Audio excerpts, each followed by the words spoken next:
Jogeshwari Vikhroli link रोडवर आज सकाळपासून अभूतपूर्व कोंडी झाली आहे। गांधीनगरच्या उड्डाण पुलाजवळ सकाळी 6च्या सुमाराला एक ट्रक उलटला, त्यामुळे पवईकडे येणारी वाहतूक मोठ्या प्रमाणात प्रभावित झाली।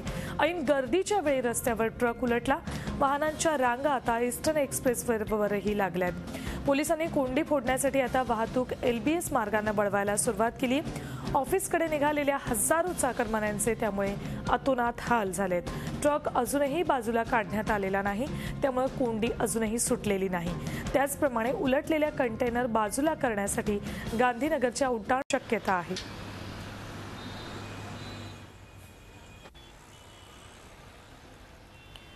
इथल्या या सगळ्या वाहतूक कोंडीचा आढावा घेतलाय आमचे प्रतिनिधी अमोल पेडणेकर यांनी।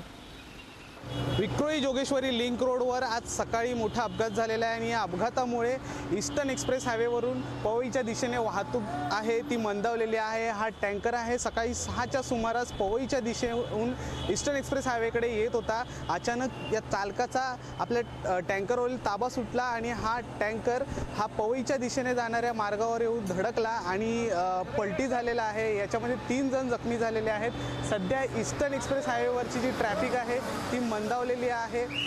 ईस्टर्न एक्सप्रेस हायवेपर्यंत ही जी ट्रॅफिक आहे विक्रोळी जोगेश्वरी लिंक रोडची जी ईस्टर्न एक्सप्रेस हायवेपर्यंत पोहोचलेली आहे।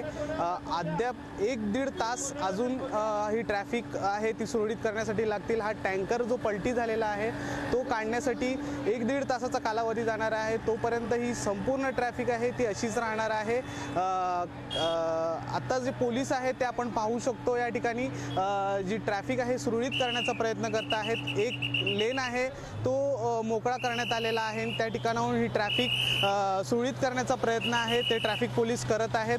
परंतु हा संपूर्ण ही जी ट्रॅफिक आहे ती सुरळीत होण्यासाठी अजूनही 1 ते 1.5 तासाचा कालावधी लागेल। आज सकाळी कामावर जाण्यासाठी चाकरमान्यांची घाई असते, त्याच वेळेला अशा प्रकारचा हा टँकर पलटी झाल्यामुळे चाकरमान्यांचे मात्र हाल झालेले आहेत। व्हिडिओ जर्नलिस्ट मयूर राणेसह अमोल पेडणेकर, झी मीडिया, मुंबई।